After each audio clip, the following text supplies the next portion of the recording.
here we are. We take off, 0 visibility. Great pilots again, following the instruments in the helicopter to help them just fly through fog. They can't see either. And as we get out there, it's a shipping channel. Cruise liners go through there. So you can't. It's high traffic then. It's high traffic. Every one of those are 200-300 feet tall, depending on the mast of the ship or the containers. Oh yeah. So you can't just be buzzing down looking for someone in the water, and zero visibility at this time.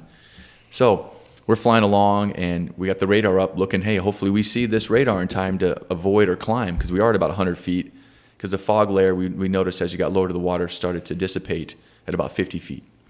So we're like, all right, well, let's keep coming down slowly, because the ships, our cutters are on scene, our small boats, but they're at this point about 8 miles off, and they can't see either, because where they are, it's even foggier, right? So there's like little sucker holes and stuff, and that's where it opens up, and you have some visibility.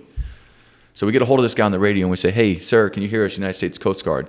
And it kind of comes back a little broken, and we do what's called a HF, high-frequency long call, and you'll count 1 to 10, 10 to 1.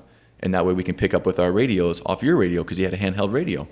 So we say, sir, count to 10, count back. And he's, 1, 2, 3, 7, 9.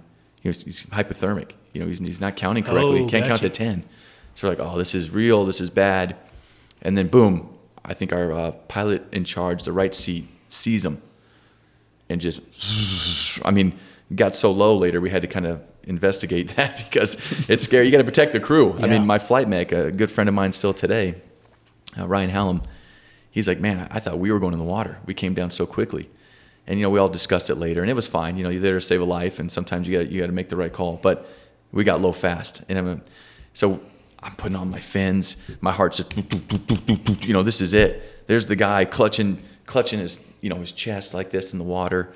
Half on, half off, probably a Walmart raft that's not inflated. So if you're going to go out to sea, get the proper gear. Yeah. And we can talk about that as well. Safety first. And it's time to go. So I free fall, I jump out of the helicopter. First time ever for a live person. Swim over there as fast as I can. Probably unnecessary, but Is that typical to free fall? I'm green. It's not. Okay. A lot of guys, it takes them a long time, or if ever, to have an operational free fall. We do all the time for training and SAR demos. SAR is search and rescue. And that's where we'll go to the bay and air shows and stuff, so people can come out and watch, recruiting, the cool stuff. But for a case, you don't do it that often. So I jump in, I swim over to him, go through my things I was taught in school. Hey, sir, I'm United States Coast Guard rescue swimmer. I'm here to help you. No answer.